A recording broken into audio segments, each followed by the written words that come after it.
The fastest way to stay poor in America is not to stop working. It is to keep spending every fresh dollar on something that makes the present feel easier while leaving the future just as weak as it was before. That is the real trap. People think poverty is always about income. Sometimes it is. But I have watched this country long enough to know that a great many people do not stay broke because no money ever touches their hands. They stay broke because every bit of money that does arrive gets drafted into the wrong job. It gets sent to depreciation, to convenience, to fantasy, to little pieces of identity, to the emotional painkiller of buying something. Now, because life feels heavy, now that is not a small difference. That difference is the whole game.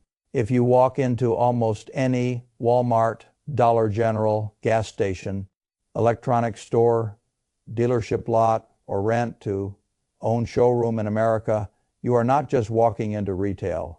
You are walking into a transfer system. You are watching future ownership being traded away for present relief, one ordinary purchase at a time. The people making the trade are not stupid. That is the part worth respecting.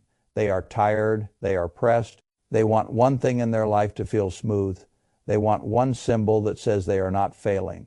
They want one week that feels easier than the week before it. I understand all of that. I also know what it costs. When I was a boy in Omaha during the Depression, nobody had to explain to me that money had jobs.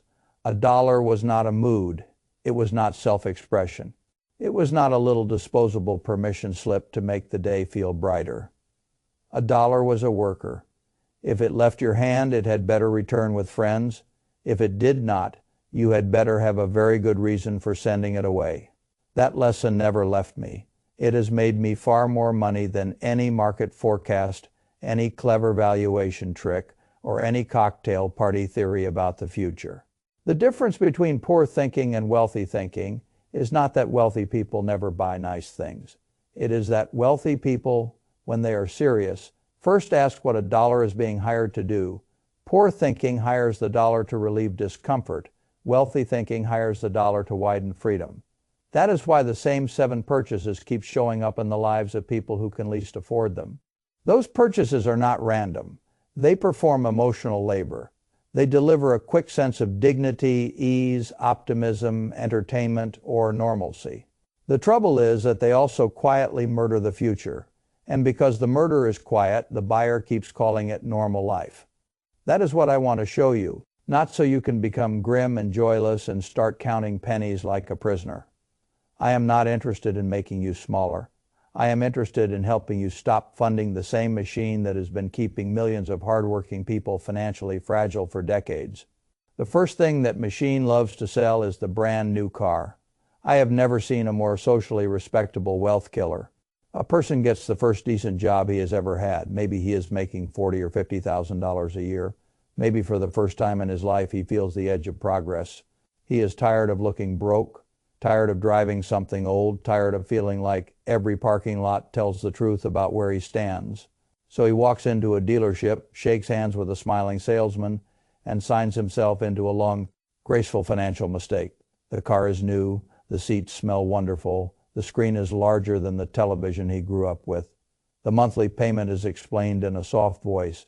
Manageable, that word has destroyed a lot of futures. Manageable is one of the most expensive words in the English language because it asks the wrong question. It does not ask what the thing costs in total. It asks only whether the payment can be survived inside the current month. That is not wealth thinking. That is cash flow sedation. A $35,000 car can lose about 20% of its value, almost the moment it leaves the lot. The buyer has not yet made the first payment and already thousands of dollars have evaporated. Then more value disappears over the next several years. Meanwhile, the note remains solid, the interest remains real, the insurance bill remains higher than it needed to be, and the owner keeps telling himself that at least he finally has something nice. The nicest thing about that whole arrangement is often the smell. Financially, it is a wreck. People say, "I need reliable transportation." Of course you do. That is not what most new car buyers are really buying. They are buying a receipt that says they have arrived. They are buying a smoother version of self-respect. They are buying a public signal. That is why the purchase is so dangerous. It looks practical from the outside. it feels emotional from the inside. And because both are partly true, it is defended fiercely. I have always preferred the used car that already survived its most violent depreciation. Let someone else pay the tuition for the first 3 years. Let someone else finance the smell. The wealthy mind does not ask, what is the nicest car I can barely justify? It asks, what is the cheapest reliable machine that preserves the most future compounding? That is a very different question. The gap between those two questions is often 6 figures over a lifetime. Now, a person does not usually buy a bad car and say to himself, I am choosing poverty. He says something gentler. I deserve this. I worked hard. I am tired of looking broke. I want something dependable. Again, I understand every part of that sentence. What I care about is the hidden sentence beneath it. I am willing to trade future ownership for present relief. That is the car trap in its cleanest form. Then comes the second poison. And it is even sadder because it sells hope to people who already feel trapped. The lottery. I have said before that the lottery is a tax on people who cannot do the math, but even that line is not the whole truth. It is also a tax on people who are emotionally exhausted by how slow real progress feels. The odds of winning a major lottery jackpot are absurdly bad. Everyone can quote something like 1 in hundreds of millions. But the mathematics is not actually why the habit survives. It survives because the ticket is not only a ticket, it is a rented fantasy for a few dollars. A person buys a small temporary suspension of ordinary life. For one evening, he is not underpaid, undercapitalized, overlooked, and behind. He is a possible exception. He is a future miracle that is powerful. It is also ruinously overpriced. I do not mock the human need for hope. I do mock buying it from a state-run machine with terrible odds, while the same dollars could have been building a real escape route. The lottery trains people to think wealth arrives through event, rather than sequence. That is what makes it so corrosive. A person who buys tickets habitually is not merely wasting money. He is teaching himself the wrong theory of salvation. He is teaching himself that the way out will come from being chosen rather than from building. He is teaching his own nervous system to prefer fantasy over process. That poison spreads. If you believe escape is an event, then you stop respecting the slow, boring acts that actually create escape. The automatic contribution, the emergency fund, the Roth IRA, the index fund, the debt payoff that really matters, the delayed gratification that protects the next decade rather than decorating the next afternoon. A few dollars here and there sounds trivial. That is why the habit is so destructive. $100 a month over many years is not trivial. It is seed capital. It is an account balance. It is the beginning of a machine. The person who spends that money on lottery tickets is not just wasting $100. He is burning the identity of becoming someone who believes in repetition more than luck. That is the deeper cost. Then comes one of the ugliest products ever sold to desperate people: payday loans. These should never have been normalized in a civilized country. A person needs $500 because the rent is due, the car broke down, the lights will be cut off, or the week simply went wrong in the way weeks often go wrong. When a life has no cushion, so he walks into a place promising speed, not dignity, not real help, speed. Speed has a price, and in this case, the price is monstrous. The annualized rate on these arrangements can be so high that it sounds fictional when spoken aloud, but the fiction becomes painfully real when the borrower cannot clear the obligation in the tiny window allowed and rolls it forward, then forward again. Then again, what looked like rescue turns into a compounding trap. The person did not borrow a ladder. He borrowed a deeper hole. The saddest part is that many people do not enter that office because they are reckless. They enter because they have no reserves. That is why I have always thought the first emergency fund contribution is one of the most morally important financial acts in a person's life. Not because it is glamorous, because it is anti-predation. It is the little wall that keeps a bad Tuesday from turning into years of extraction. $25 a week does not sound heroic until the moment it keeps you out of a 390% annualized nightmare. That is what poor thinking misses. It keeps asking how the current problem can be removed quickly. Wealthy thinking asks what structure would keep the same kind of problem from turning into catastrophe next time. Now let us move to a quieter poison rent: to own furniture. Televisions, appliances, electronics, all of it wrapped in the honeyed language of easy monthly payments. This is one of the great sleights of hand in retail. A sofa is not sold as a $5,000 mistake. It is sold as $69 a month. A television is not sold as a grotesque markup. It is sold as $39 a month. The buyer is trained to look only at the monthly burden and never at the total transfer of wealth happening under the hood. Whenever a seller insists on the monthly number, I become suspicious. Monthly framing is what allows outrageous full prices to dress up as accessibility. A household that cannot afford the couch at $1,200 ends up paying $4,000 or $5,000 over time because the monthly story feels manageable. That is not furniture financing. That is future destruction converted into upholstery. The rich do not win by never sitting on decent furniture. They win by refusing to rent a fake version of Arrival at insane prices. This is what people have to understand about many poverty traps. They are not always sold as extravagance. They are sold as dignity made affordable, a nice living room, a proper television, a complete apartment, a home that no longer looks like waiting. I understand the emotional ache behind that. What I cannot forgive is how aggressively the market monetizes it. The better answer is slower, uglier, and much richer. Used furniture marketplace, thrift stores, estate sales, family hand, me, downs. A room that is not quite right yet. Most people do not stay poor because they bought used. They stay poor because they financed aesthetic completion before they financed structural strength. That is what rent-to-own really sells: completion. At absurd rates. Then there is another leak people almost never think about seriously because it wears the costume of prudence. Extended warranties and little insurance products on minor purchases, phone insurance, laptop protection, headphone protection, coverage plans on everything from blenders to televisions. The public loves these because they sound like maturity. Protect the purchase, be safe. Avoid surprise, all sensible language. But if you do the arithmetic, you find the same pattern again and again. Small premiums collected over and over against low probability annoyances, usually with deductibles and exclusions sitting right behind the sales pitch. This is not catastrophe insurance. It is inconvenience insurance. And that is one of the clearest signs of an underbuilt life. A person who has no cushion keeps renting protection against every small disruption, because every small disruption truly would hurt him. The insurer knows this, the retailer knows this, the system knows this. So it keeps selling small peace-of-mind packages at prices that assume the buyer is too stressed to self-insure the nuisance. That is backwards. Real insurance should protect against ruin. Your house burning down, a major liability claim, a serious health event, not the headphones, not a phone replacement every few years. Not every possible irritation that life could produce.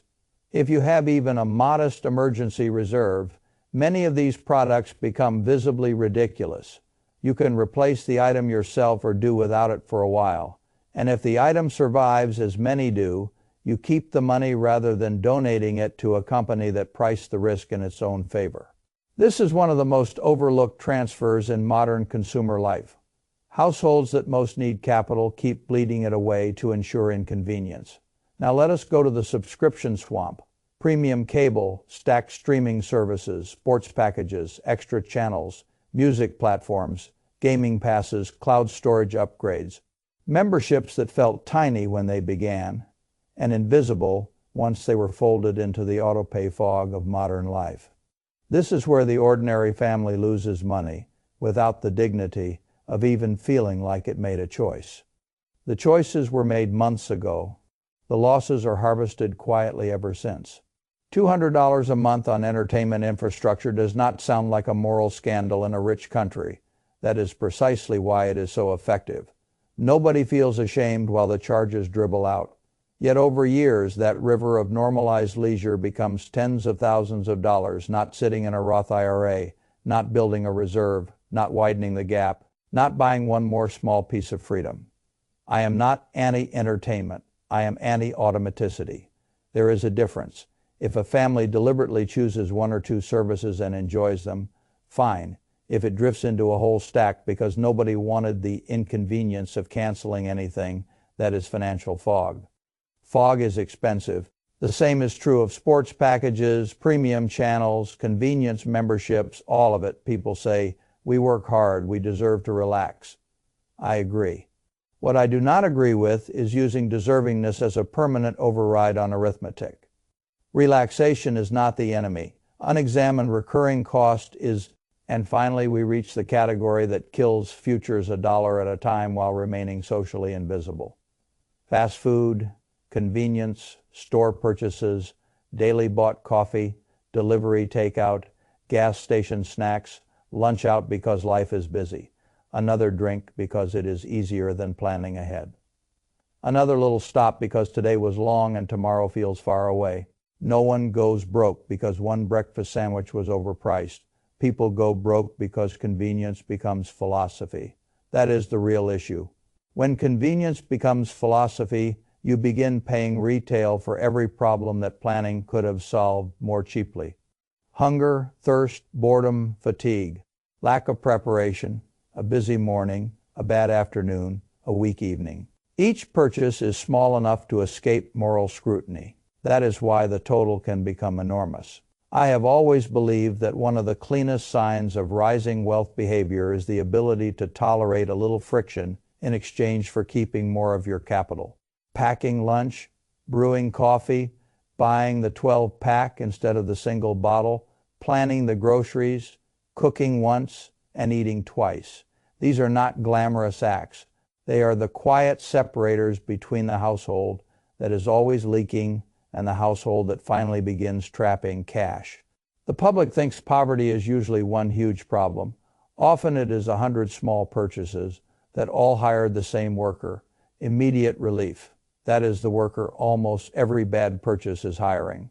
Immediate relief from embarrassment, immediate relief from inconvenience, immediate relief from boredom, immediate relief from looking behind, immediate relief from stress. But $1 hired for relief is $1 not hired for escape.